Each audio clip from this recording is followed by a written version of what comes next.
जय श्री राधे। रामधारी गुप्ता खंड 1 प्रतिलेखन संख्या 6 गति 120 शब्द प्रति मिनट प्रारंभ करें।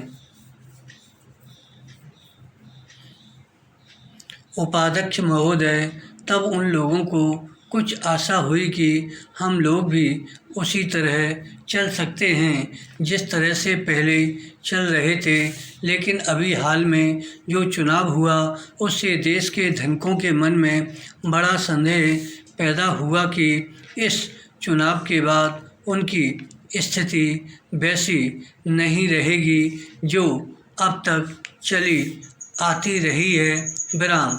गरीबों और अमीरों के बीच में अब तक जो बहुत बड़ा अंतर चला आ रहा था उसको अब तेज़ी से दूर करने का प्रयत्न किया जाएगा।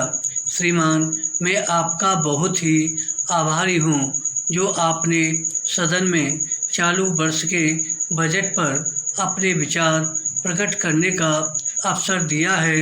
विराम। मैं इस बजट का समर्थन करना चाहता हूँ। विराम। पैरा। श्रीमान, मैं सबसे पहले अपने दल के नेता प्रधानमंत्री को इस बात के लिए बधाई देना चाहता हूं कि उनके नेतृत्व में देश में कांग्रेस दल को स्पष्ट बहुमत मिला और इसके फलस्वरूप यहां पर केंद्र में एक ऐसी सरकार का गठन हुआ जो कि देश में वास्तव में समाजवाद लाना चाहती है। विराम। मैं वित्त मंत्री जी को इस बात के लिए बधाई देना चाहता हूं कि लोकसभा के मध्यावधि चुनाव में जनता द्वारा कांग्रेस दल को जो आदेश दिया गया था उन्हें स्मरण है और वह तन मन धन से उसका पालन करना चाहते हैं। वह आदेश था देश में सामाजिक और आर्थिक विषमता दूर करने का, देश से गरीबी, बेकारी और बेरोजगारी को हटाने का और देश के जो पिछड़े हुए हिस्से हैं उनका पूरा विकास करने का। विराम।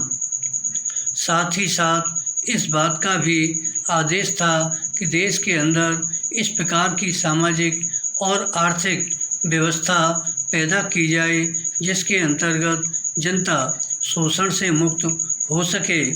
श्रीमान, यह ठीक है कि देश में कृषि के क्षेत्र में उत्पादन में वृद्धि हुई है, परंतु उसके साथ ही साथ यह भी दृष्टि में रखना चाहिए कि लागत में भी पूरी वृद्धि हुई है। इसके लिए आवश्यक है कि सिंचाई के साधन बढ़ाए जाएं और अधिक उन्नत बीजों का प्रयोग किया जाए। विराम। आज कृषकों के यंत्र मिलने में बहुत कठिनाई हो रही है। जैसे छोटे छोटे ट्रैक्टरों का देश में बड़ा अभाव है, उनके बनाने के लिए शीघ्र नए कारखाने खोले जाएं जिससे कृषकों को जल्द से जल्द ट्रैक्टर मिल सकें। देश तभी प्रगति करेगा, हमारा ऐसा विश्वास है। धन्यवाद।